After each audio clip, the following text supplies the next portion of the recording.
Hello student, यदि आप class 12th के केमिस्ट्री का प्रैक्टिकल वाइवा देने जा रहे हैं तो आप प्लीज़ 4 मिनट की वीडियो देख लीजिए ताकि आप जो है एग्जामिनर आपसे जो क्वेश्चन पूछे उसका सही और सटीक जवाब दे पाएँ। तो इस वीडियो में हम केमिस्ट्री के इम्पॉर्टेंट जो है वाइवा के प्रश्नोत्तर आपको बताने वाले हैं। इसे याद करके जाइए और आपका जो है पूरा वाइवा बड़े अच्छे से ज़रूर होगा। और केमिस्ट्री के प्रैक्टिकल एग्जाम के लिए आप हमारे चैनल को सब्सक्राइब भी ज़रूर कर सकते हैं। देखिए, पहला प्रश्न जो ज़्यादातर पूछा जाता है कि मानक विलयन क्या होता है।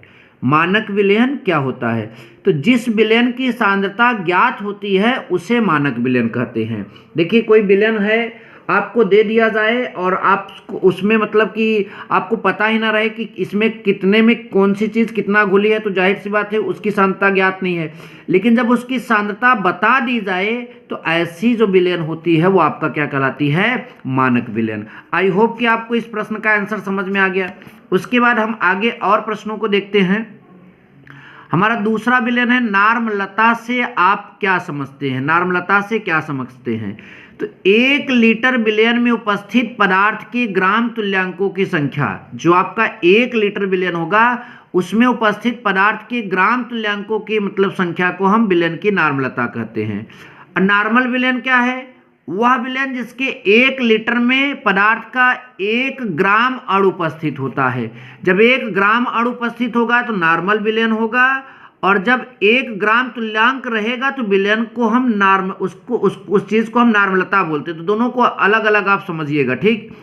अनुमापन क्या होता है? आपसे प्रश्न किया जा सकता है तो आप बोलिए, दिए गए विलयन से क्रिया करने वाले विलयन का वह आयतन जो ज्ञात करना हो। दिए गए विलयन से क्रिया करने वाले विलयन का वह आयतन जो ज्ञात करना हो, वो दिए गए विलयन के निश्चित आयतन से क्रिया करता है।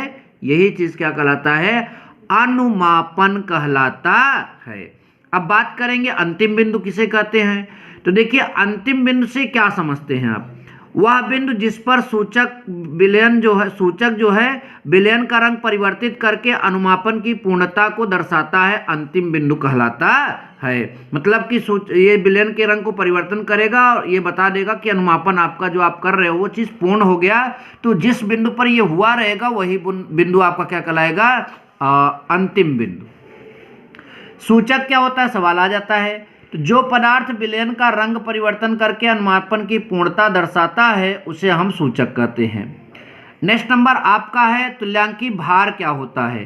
तो ध्यान दीजिए, आपने पढ़ा भी जरूर होगा कि तुल्यांकी भार एक संख्या होती है और लिखा भी है किसी पदार्थ का तुल्यांकी भार उसके भारों की भार भागों की वह संख्या है जो हाइड्रोजन के 1.008 भागों या ऑक्सीजन के 8 भागों से क्या करती है? क्रिया करती है या उनको विस्थापन करती है किसी रिएक्शन में, तो वो उसका क्या कहलाती है? तुल्यांकी भार।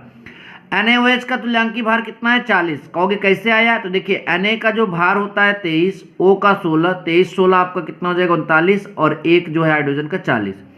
तो अणुभार ऊपर लिख दिया आपने और इसमें जितना OH रहेगा उसी से भाग दे दो। 1 OH है तो 40 में 1 से भाग देंगे तो कितना आएगा? 40। अगला क्वेश्चन आपसे किया जा सकता है, आक्सीकारक तथा अपचायक क्या है। तो जो पदार्थ इलेक्ट्रॉन ग्रहण करता है उसे आक्सीकारक तथा जो पदार्थ इलेक्ट्रॉन त्यागता है उसे अपचायक कहते हैं। तो इतने प्रश्न लेकर आप याद करके जाइए, इसका स्क्रीनशॉट ले लीजिए। निश्चित तौर पर आपको जो है सफलता जरूर मिलेगी। Thank you so much. जय हिंद, वंदे मातरम।